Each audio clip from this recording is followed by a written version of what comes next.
Injury, Quiddy with the ankle is the only one we have to report. Man, just an incredible win. I told the guys just at all three phases was just an incredible team effort. These guys have been through it. I told the staff, the coaches, the players, just the fortitude that they presented and the way they played today. They laid it all out there today, and I just could not be more appreciative of those guys and the way they played. You think about the last two plays. I mean, Bobby makes a break up, Gilly makes one.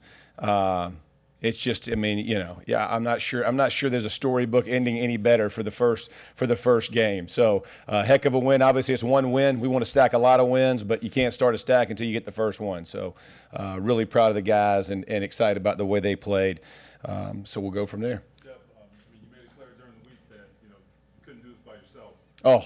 Can you kind of give us a sense of how the work this week and just how everybody poured themselves into this? Yeah, no, so, it'll be the same as last week. Once we met and we assigned roles, there won't be any changes. We're still down, two coaches from an offensive standpoint. So we'll all get in there together and grind it the best we can. I thought they did an incredible job putting the plan together. I thought Parks did an excellent job organizing, making sure his thoughts, ideas, and that everybody contributed where they felt like we could take advantage, where they felt like we could make plays and explosive plays in particular. And it just happened to turn out that way, right? I mean, we had guys who really stepped up and made plays. Matt, with his, I think it was his career longest run.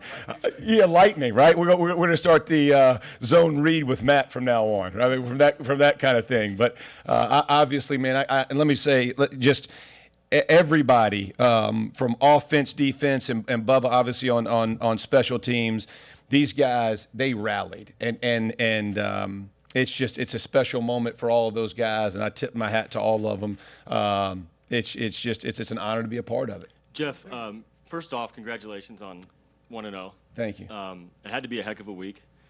When you took the job Monday night, you said Sam's the starter. Obviously, that changed. What went into that process, and why'd you go back to Matt?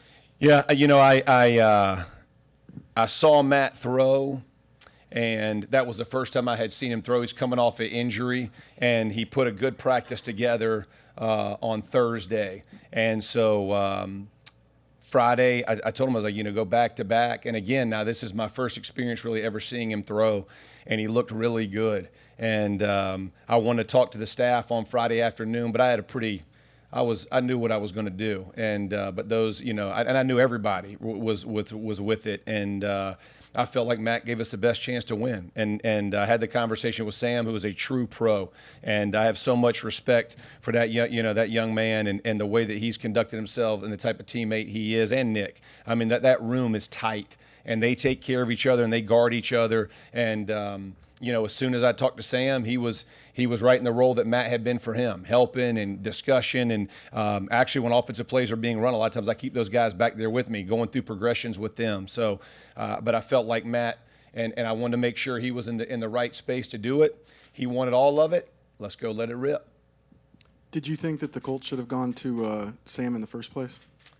Did I think? Well, I mean, bro, I haven't watched nearly enough specific Colts to give you anything on that. Jeff, from a personal standpoint, what was this day like for you from the moment you woke up to right now, adrenaline-wise? What was this like for you today? Yeah, it would have been interesting to just have a heart monitor on me. It was fantastic. I woke up, spoke to my wife early, a lot of prayer.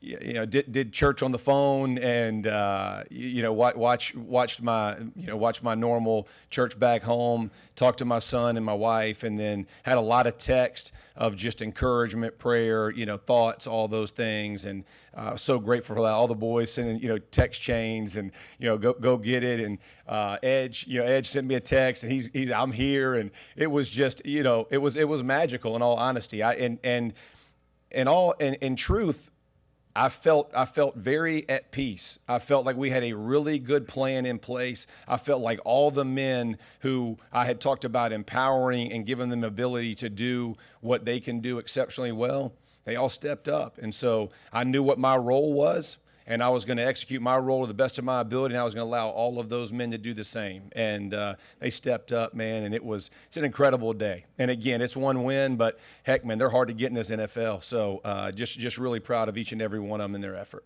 Jeff, what did you learn over the last 6 days about the compete level of players, coaches, just the organization to get this game to where it was? Yeah, I mean, look, I love it. I love the heart of the team, and I told him that, and Frank and I had talked about that. Like I love the heart of this football team. These guys work hard. There is no back down in them, and this is a very, very tough week for these guys. The relationship they have with Frank, and it's hard in all these circumstances. But those guys, man, from Wednesday on, I'm telling you, Friday's practice was popping. And it was, the guys were rolling, they were flying around, and I had a really good feeling. Wednesday was good, Thursday was good, Friday really set it apart. And it just shows you, the fatigue on these guys has to be insane. Just insane, right? From the emotional fatigue, the physical fatigue of where we are in the season, all of those things. I just kept telling them, man, just keep pushing through. And I said, it's going to come down to the last play. It always does in the NFL. And who goes hardest the longest ultimately wins. And we made a couple plays there at the end that were spectacular. Parks Frazier calls his first game. Obviously, things did not go as planned. You got fumbles in there. In the last drive, you had a fumble on it, but you end up scoring. Can you speak to maybe his resolve and what you hear from him when he's deciding, how to win the game? Yeah, no, there was one conversation on the play on a third down that we didn't convert, and then we missed the field goal. And Parks, he was like, man, maybe. And I said, Parks called an incredible game. Up to that point, I was like, you don't back down a bit, bud. Like every call he called a fantastic football game. Found balance, understood what the needs of the team were at the moment. And to your point, we fumbled it one time that gave them a touchdown, and we missed a field goal and they score on it. But when you think about the plays that were there to be made, they were there to be made. And so that's all you can do from a coaching perspective is put it in the players' hands, allow them to execute. And those guys executed, really, really, really well. Can't turn it over. Can't miss field goals, right? Like all the things that we'll go over, the details of the game that we'll have to get better on. It was by no means perfect, but it was good enough to win today, and we're going to take it and grow from it.